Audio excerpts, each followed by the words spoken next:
आता हे मी पुरण थोडंसं ठेवलं आहे मुद्दाम, का तर आज कडबू करायचं आहे म्हणून. कडबू करण्यासाठी हे हरभऱ्याच्या डाळीचं पुरण आहे. असं हे करून घ्यायचं.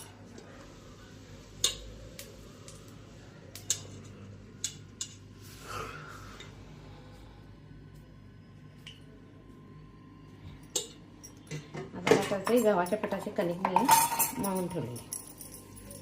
एक 10 मिनिट अगोदर मळून ठेवायचे. थोडंसं तेल लावायचं. पीठ लावलं तर काय होतं, पीठ तेलात पडते म्हणून पीठ नाही लावायचं, तेल लावायचं.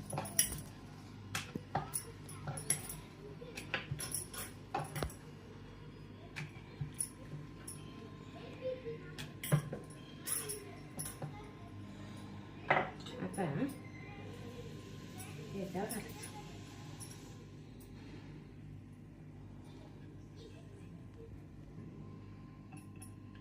आता ह्याचं हे व्यवस्थित हे करून घ्यायचं, दाबून घ्यायचं. नाही दाबून घेतलं तर काय होतंय, फुटायचं असतं. आणि ते असं वर करण्यापेक्षा असं प्लेन करायचं. प्लेन केलं की पीठ बाहेर काढता येत नाही आणि सगळं खाल्लं जातं. कडबू पण पसरट करायचं. आता बघू तेल तापले, ते तापले. वर आलं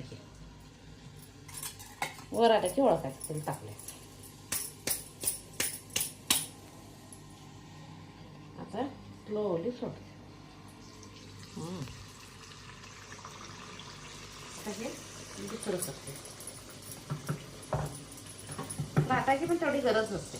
आता ह्याचं केलं तरी बाहेर गावरान पद्धत आपली. थोडंसं उलटं करून चांगलं शेक करून. आता एवढंच राहतं आहे.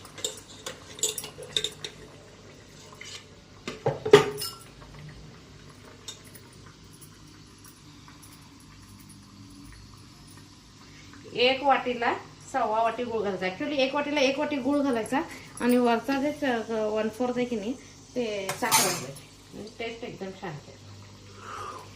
म्हणजे 1 किलोला 1 किलो हरभऱ्याची डाळ असेल तर 1 किलो गूळ आणि पावशेर साखर असं सवा करायचं.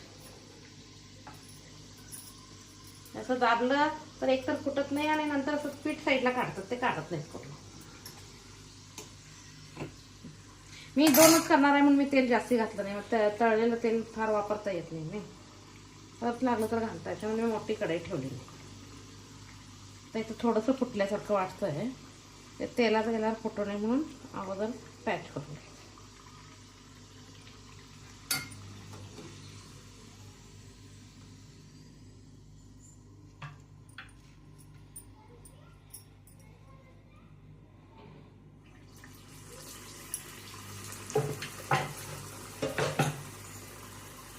वाटली की हळूच परतायचं.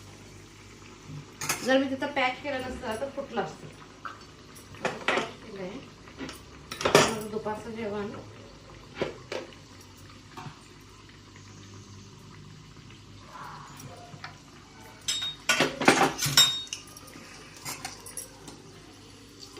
थोडंसं व्हायचं आहे. कारण आता काय करणार, मी गॅस बंद करणार. तेल तापलेलं असते ना, तेवढाच होऊन जातं.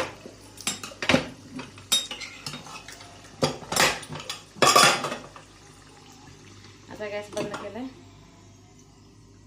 2 मिनिटात तेल नक्की.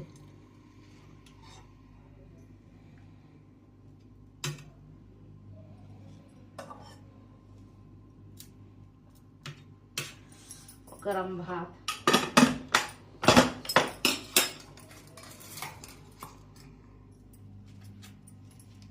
कडबू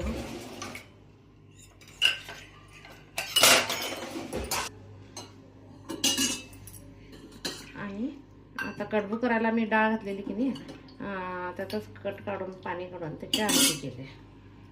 कटाची आमटी आणि हे नाचणीचे सांडगे पापड.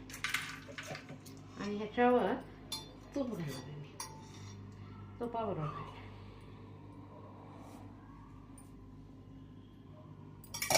माझी रेसिपी आवडते तर लाईक शेअर करा.